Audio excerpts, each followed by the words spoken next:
Praise the Lord. இயேசு கிறிஸ்துவின் நாமத்தினாலே யாவருக்கும் ஸ்தோத்திரங்கள். உன் வாழ்க்கை உன் கையில் என்று உலக மனிதர்கள் சொல்லுவாங்க. ஆனால் வேதமும் அப்படி தான் சொல்லுகிறது. மரணமும் ஜீவனும் நம்முடைய நாவின் அதிகாரத்தில் இருக்கிறது என்று வேதம் சொல்லுகிறது.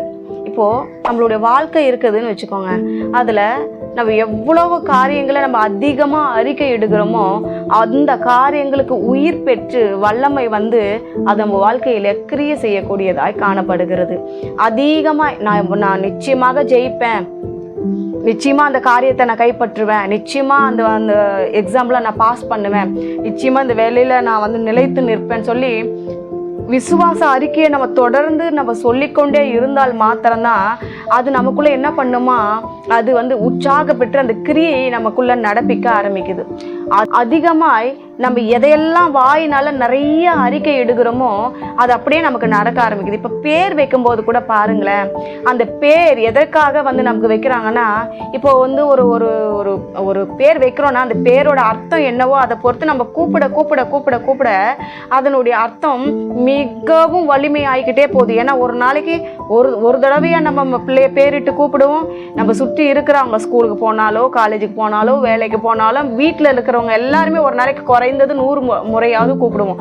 அப்போது 100 முறை ஒரு வார்த்தையை நம்ம திரும்ப திரும்ப அறிக்கையிடுறதுனால அதுக்கு உயிர் வருது, அதுக்கு பலன் வருகிறது, வல்லமை வருகிறது, அது கிரியை செய்ய ஆரம்பிக்கிறது.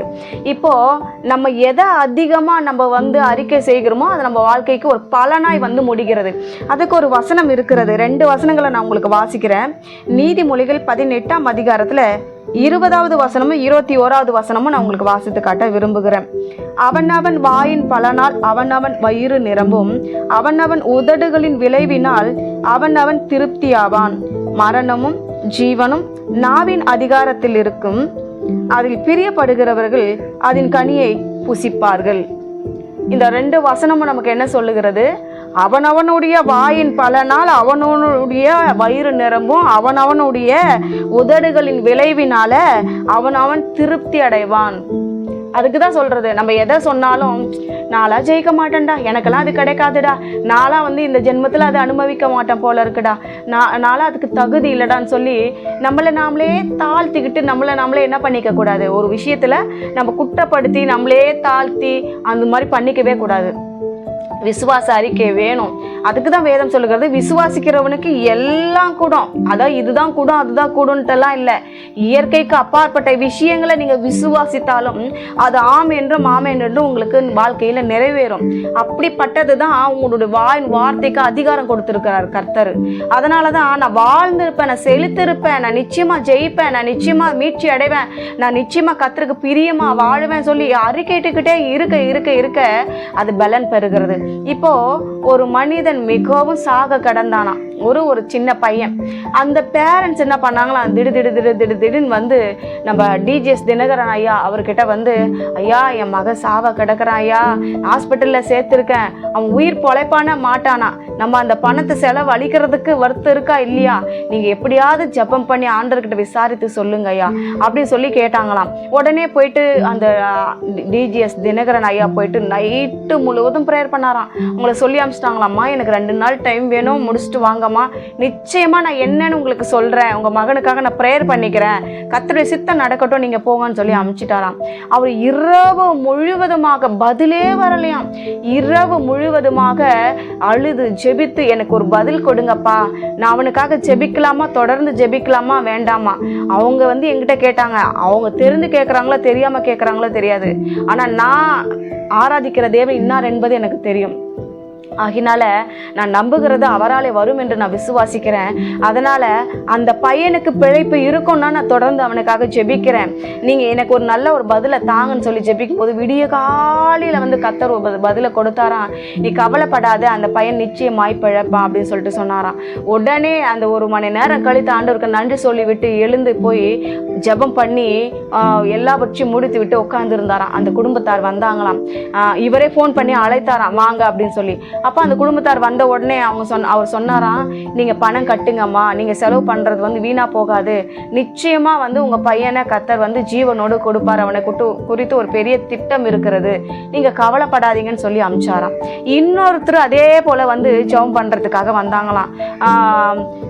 இந்த மாதிரி மரண படுக்கையில் இருக்கிறாங்க, ரொம்ப முடியாமல் இருக்கிறாங்க, கொஞ்சம் ஒரு 50 வயசு இருக்கும் அவங்களுக்கு வந்து நீங்கள் எப்படியாவது ஜெபம் பண்ணி எங்களுக்கு ஒரு நல்ல ஒரு உயிர் பிழைக்கணும்னு ப்ரேயர் பண்ணிக்கோங்க ஐயா அப்படின்னு சொல்லி சொன்னாங்களாம். இவர் அதே மாதிரி போய் போராடி ஜெபித்தாராம். ரொம்ப நேரம் ஜெபித்தும் பதிலே வரலையாம். அப்போது ஆண்டவர் வந்து ஒரு பதில் சொன்னாராம், நீ ஏன்பா அவனுக்காக இவ்வளோ பிரயாசப்பட்டு நீ ப்ரேயர் பண்ணுற? அந்த பையனுக்கு வாழ விருப்பம் இல்லை. ஏன்னா அந்த ஆள் என்ன பண்ணுறாருன்னா, நான் சீக்கிரம் செத்து போயிடணும், நான் வந்து வாழ விரும்பலை, எனக்கு இந்த வாழ்க்கை வெறுத்து போச்சு, என்ன வாழ்க்கை இது, ஒரே கடன் பிரச்சனை, ஒரே மன நிம்மதி இல்லை, சமாதானம் இல்லை, நான் வாழ்கிறத காட்டிலும் சாவறது நலமாக இருக்குன்னு சொல்லிட்டு எப்போ பார்த்தாலும் அறிக்கையிட்டுட்டே இருந்தான். வாழ்கிறவங்களுக்கு தான் நான் வாழ்க்கையை கொடுப்பேன், வாழ விரும்பாதவங்களுக்கு நான் எப்படி வாழ்க்கையை கொடுக்க முடியும் அப்படின்னு சொல்லிட்டு ஆண்டவர் சொன்னாராம். உடனே இவர் அப்படியே மன அமைதியோடு எழுந்து வந்துட்டாராம்.